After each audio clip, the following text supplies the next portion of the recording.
Hello everyone, my name is Pandonush Priyun. I'm the event coordinator and secretary of Drexel C Graph student chapter.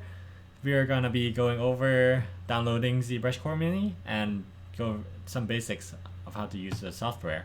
So if you go to this website, which I'll provide the link in the description, scroll down all the way and then you can download, and then you just have to follow the prompt, all the information, and then they're gonna send you an email, and then you just have to download it from there.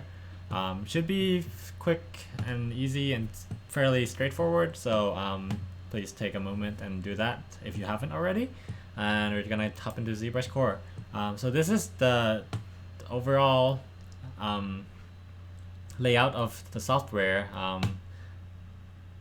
First thing I want you to do is you can open project, don't save any change.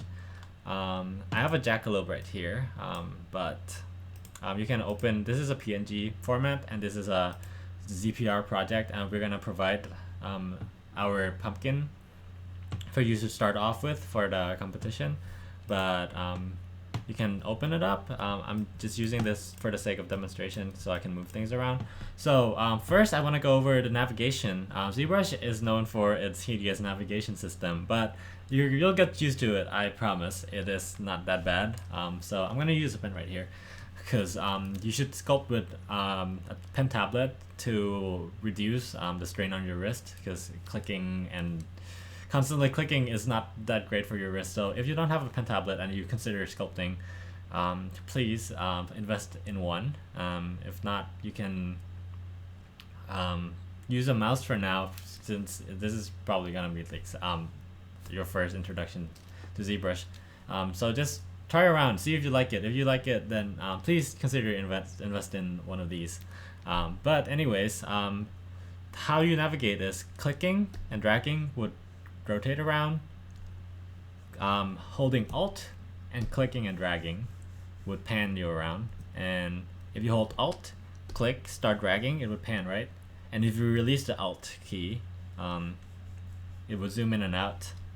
So this works the same with the Option key for the Macs. I'm on Windows right now. So you can take a couple minutes trying to get familiar with how to navigate. Another way to navigate is also using these.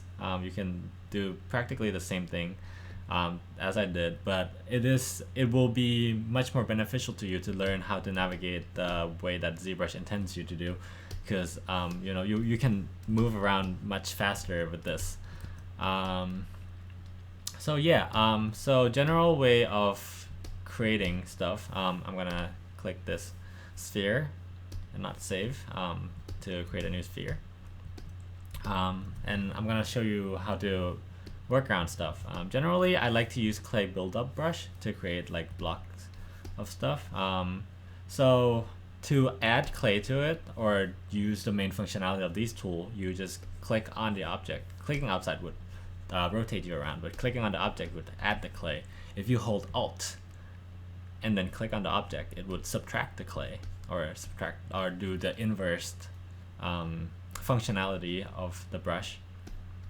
And if you hold Shift and click and drag, it would smooth your mesh around.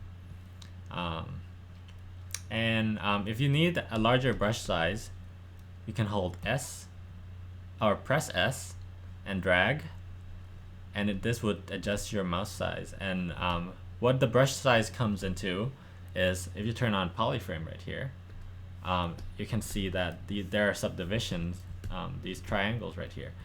With larger brush, it will smooth out and it will reduce the polygons, and with smaller brush, it will add a more dense polygon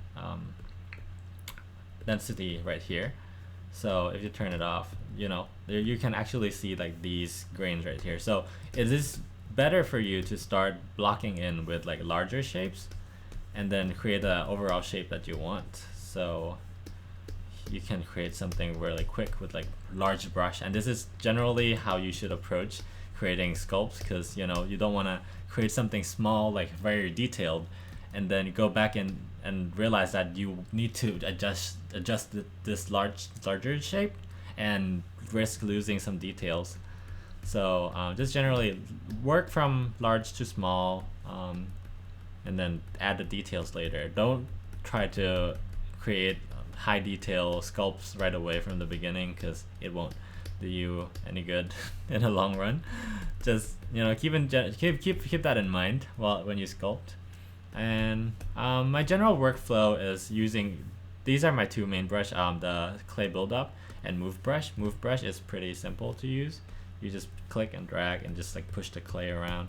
And this is a great way to start blocking in stuff, because you can get this large movement and then start moving things around.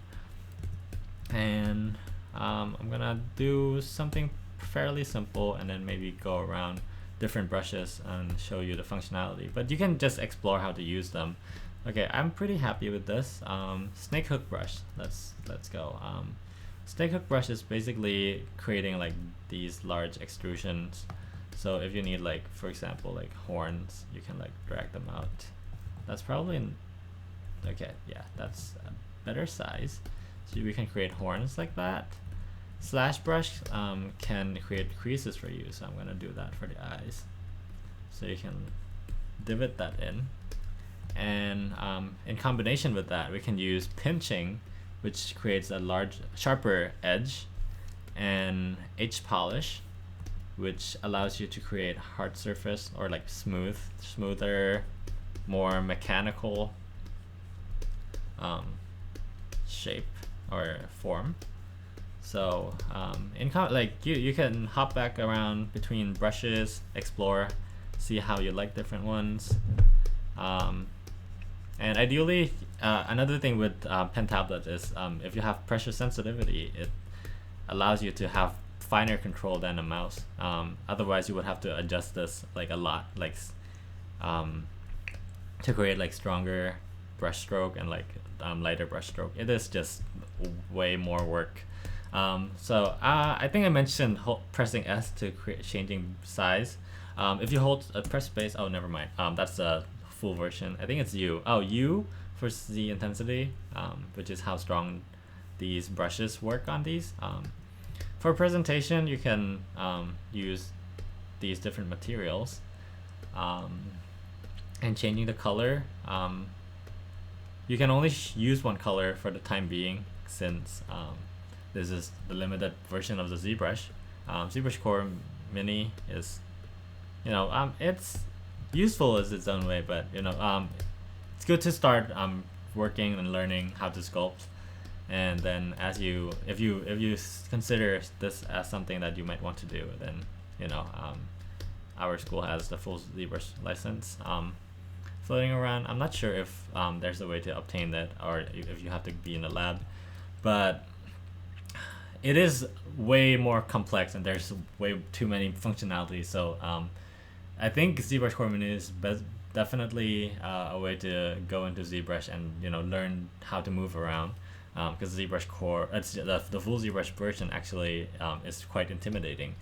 I guess I'm gonna wrap the video up right here, because there's not much else for me to talk about aside from trying to go into the detail and creating more stuff, which I can work on these forever. Yeah, so thank you very much for watching, and hope to see you on Wednesday for the ZBrush competition, Halloween pumpkin sculpt. And until then, good luck and have a good day.